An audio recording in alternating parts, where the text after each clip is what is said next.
Greetings everyone, my name is KG Prestige and welcome to another video here on my channel. And ladies and gentlemen, what a direct that was. Abso-freaking-lutely phenomenal. If you have yet to see the Nintendo Direct that came out a while ago, highly implore you to go and check it out. There was a ton, and I mean a ton of games revealed, from ports to remakes to just completely brand new titles that a lot of us assumed would not even be a thing because this was essentially the final year for the Nintendo Switch, and they came out blazing from beginning to end with this presentation. In all honesty, if I had to give it a score, like right now, a solid 9, leaning more towards a 9.5. And in my opinion, I feel that this presentation is not only one of Nintendo's best directs, but also a very important direct for what is going to potentially lead us into the next generation of Nintendo and gaming as a whole. For starters, let's go and check out Mario and Luigi Brotherhood, a game that none of us expected to see at any point in time, especially given the fact that we've just recently received Super Mario RPG as well as Paper Mario: The Thousand Year Door. Who would have thunk that at the end of this year in particular, we would have wound up with 3 separate Mario RPG titles? Since the announcement of Super Mario RPG and the release of it, we got that title, we got Paper Mario RPG, and now in November we're gonna get Mario and Luigi RPG, thus giving us a sign that these 3 IPs can coexist with each other.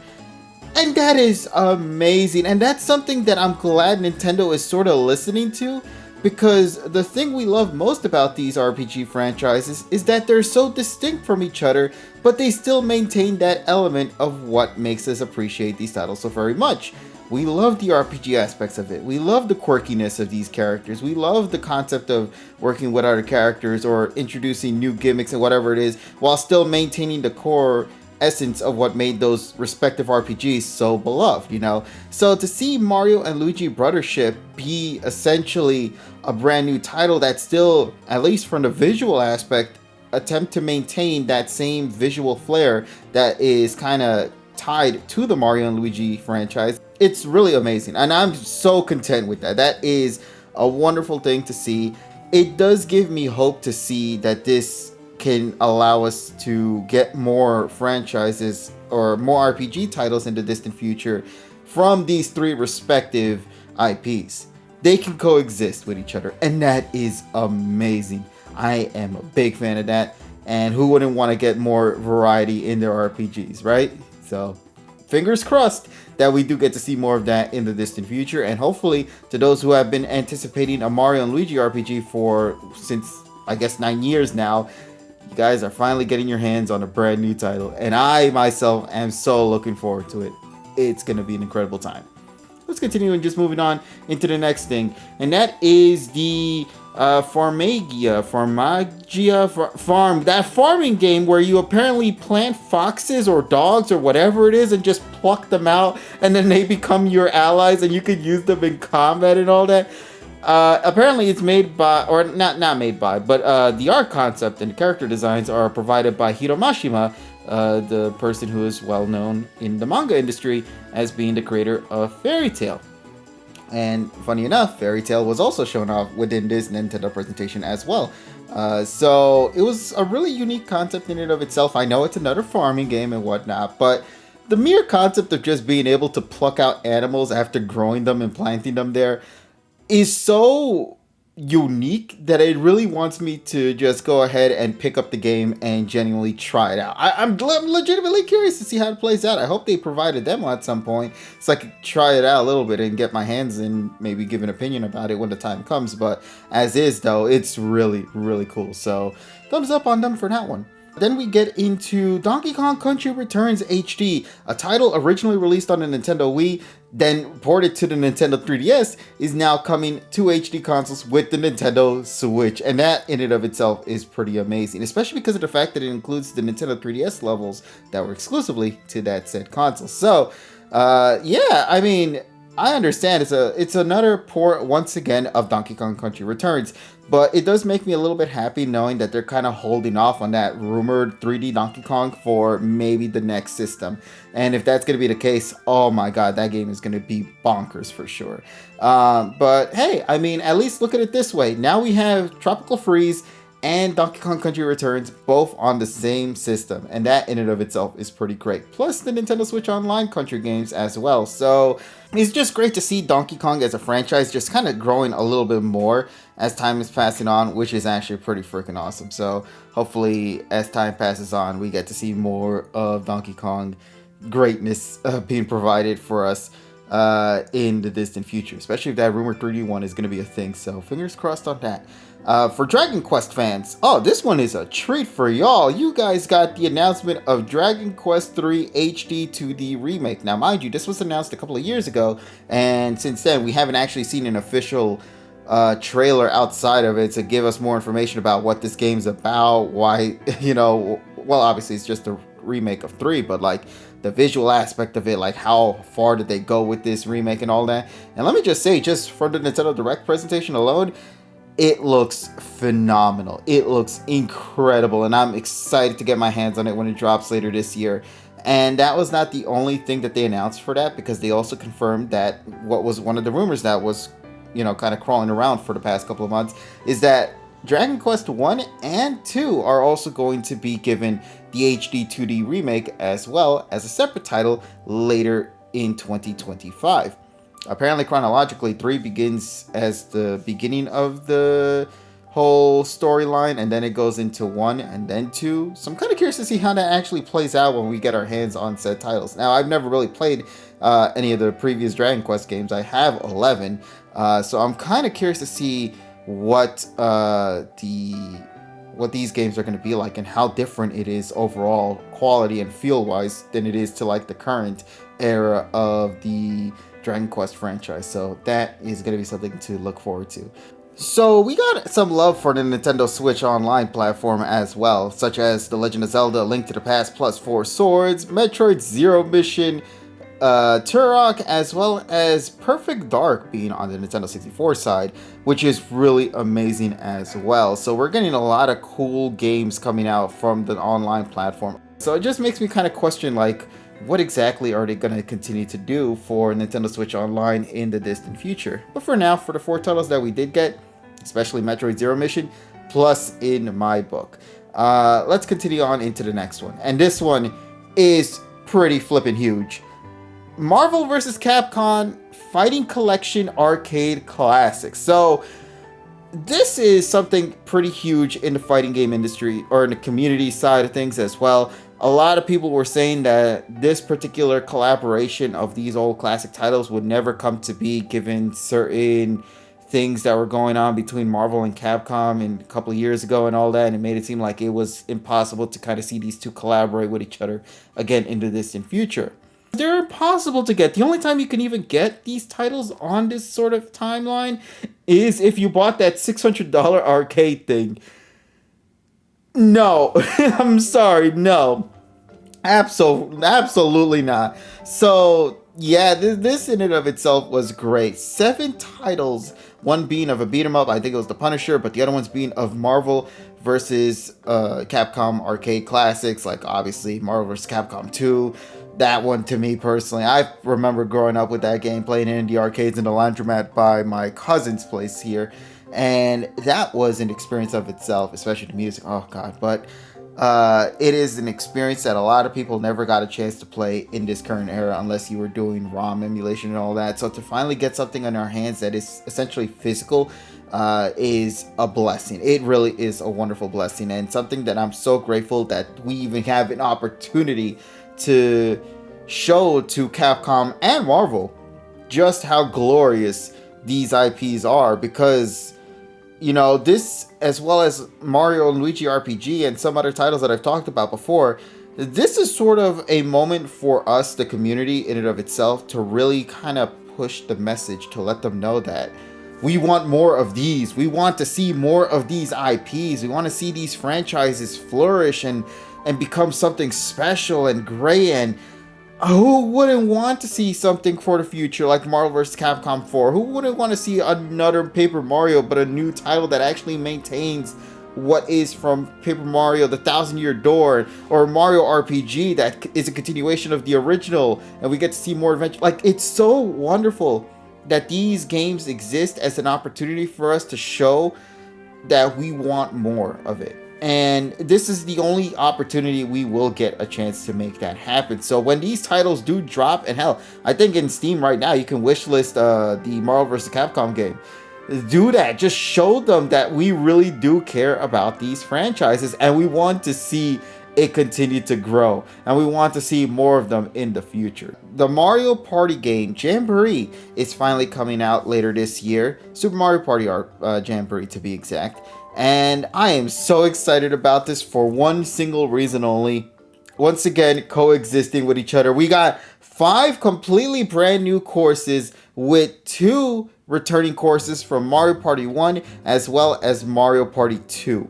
And that to me is absolutely amazing, mainly because of the fact that this could potentially be how future Mario Party games are going to exist in the distant future. Just think about it. We get to move forward with future Mario Party games where we actually get to see completely brand new courses with a sprinkle of old courses from the past. Like, I hope that at some point we get to see more from Mario Party 3, because they clearly haven't been pushing a lot of those courses. I want them to make the deep sea one. I want them to work on the cave one. I want them to work on more Mario Party 3 maps. Come on, they're right there. Give some love to 3, please. I know you've been giving a lot of love to 1, but let's be real. 1 is considered the worst in terms of the map level layouts. 2 is incredible. 3 is peak. Come on, and maybe if you want to start going into the GameCube era, let's start just inching a little bit into the GameCube era. I would not mind whatsoever. This is what's so exciting about the Mario Party side of things, because yeah, anything's possible right now with the future of this franchise, and I'm just so glad that they can use this as a way to be innovative, like how they're doing with this presentation, where they gave us like a theme mode that actually involved using kart racings, and how you can like move 40 spaces if you're lucky enough, to traditional tracks like the mall one that we had as an example that looks a lot like Coconut Mall, not gonna lie. And then of course classical remakes of maps that we've gotten before in the past, as mentioned before with Western Land, so yeah, please continue to give me more of that. Just keep providing that. I need more of that in my life. So come on, Nintendo. You clearly found the perfect format right now. If the people continue to purchase this title, I hope you see it as an example or as a proof that, hey, we wouldn't mind these new courses as long as you also maintain that level of quality with those courses, the level of quality with the mini games, and most importantly, just the quality of the maps you bring from the past as well. So come on, coexist with each other. That's what I'd love to see. So afterwards, you would think that would be like the big thing, but no, they just keep swinging at it. For example, we move on now into The Legend of Zelda Echoes of Wisdom, a completely brand new Zelda game where you play as Zelda. That is the wildest thing to me. That in and of itself is bonkers. And the reason why it's so bonkers is because you would think that we've already had a chance to play as Zelda before in the mainline Zelda game, but really no. If we ignore the CDI games, of course, but like no, we've never really had a opportunity to play as Zelda.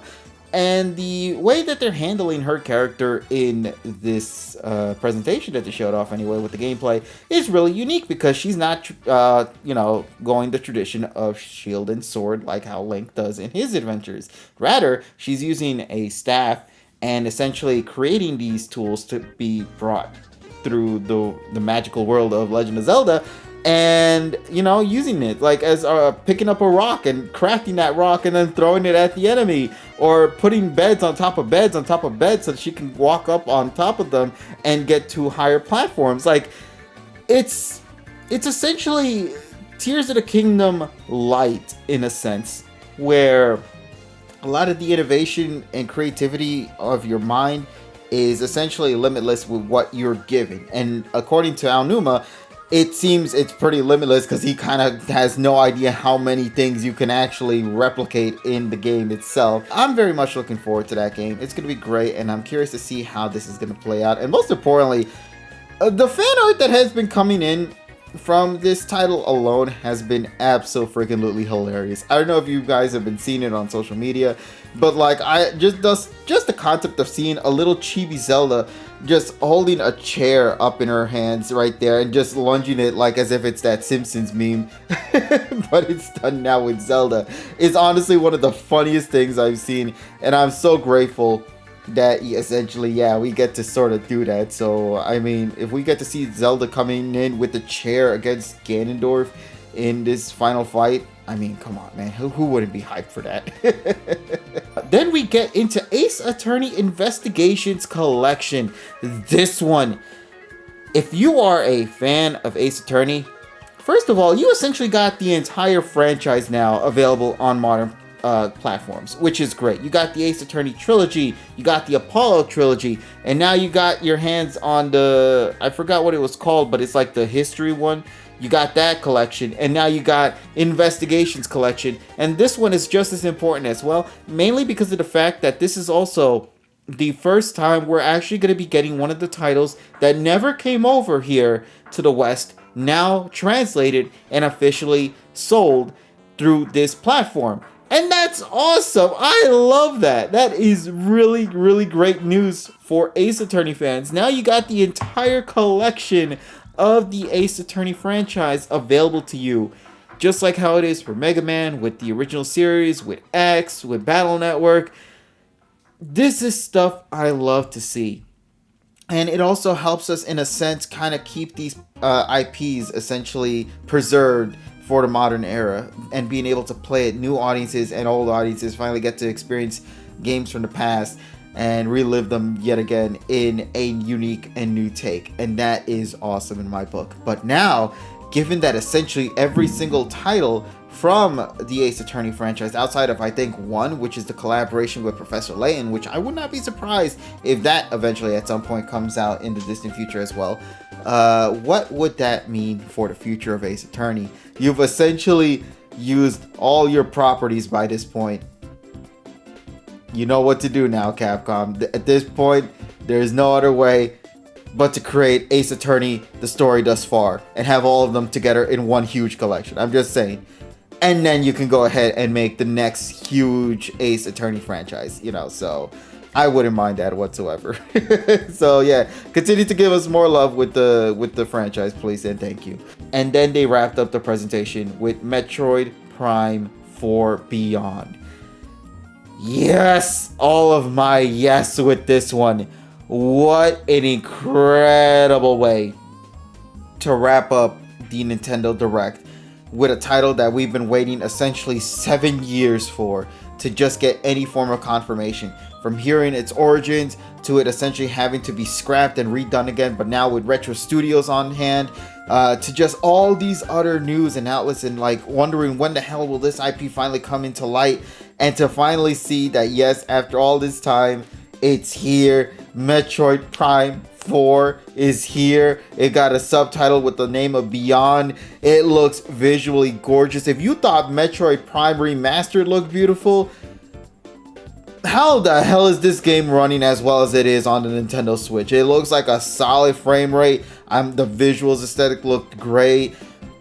They're actually continuing to follow the storyline of Federation Force and Prime Hunters, and I'm like, oh my god, I'm curious to see where this story's about to go next. Oh god, what a way to end the presentation for the Nintendo Direct. A lot of us came into this very empty-handed, and honestly, probably for many of us, at like the lowest expectations or the lowest bar, mainly because of the fact that there was no rumors or any leaks or anything of that sort that was being mentioned prior to this. Nobody was really saying anything, and most importantly, yeah, it's just, this is the final year. If you've kept up with any of Nintendo's track records with past Nintendo systems, usually they kind of just go out with like one or two remake and then that's it. But this year though, we got like a bunch of brand new titles. We got some HD ports of some of the games from Wii and 3DS.